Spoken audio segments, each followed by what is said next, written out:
Des couples et quelques familles. C'est un début de journée plutôt calme au château de Mont-sur-Gaisne.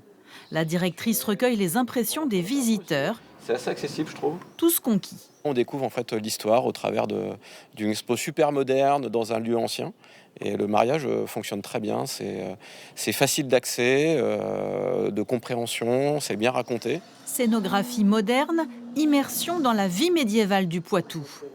Pour ce couple originaire des Deux-Sèvres, c'est une bonne surprise. On n'est pas très loin, j'ai jamais entendu l'existence, alors si, de nom bien entendu, mais j'ai jamais su qu'il y avait un château aussi bien travaillé pour exprimer aux visiteurs le patrimoine.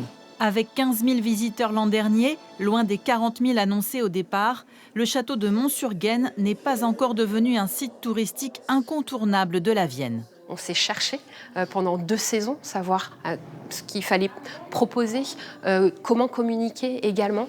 Et là, cette 3e saison, on est un petit peu plus serein, on sait où on va, on sait ce qu'on veut également. Moins serein pour l'avenir, certains élus du conseil départemental dénoncent un projet difficilement rentable. On a vu que les objectifs n'étaient pas du tout atteints en termes du nombre de visiteurs. Donc oui, on va être vigilant sur ce sujet. Il ne nous paraîtrait pas acceptable que le département remette la main à la poche pour combler les insuffisances du projet initial. Pour cette 3e saison, le château espère attirer 2000 visiteurs supplémentaires en misant sur des ateliers proposés aux familles.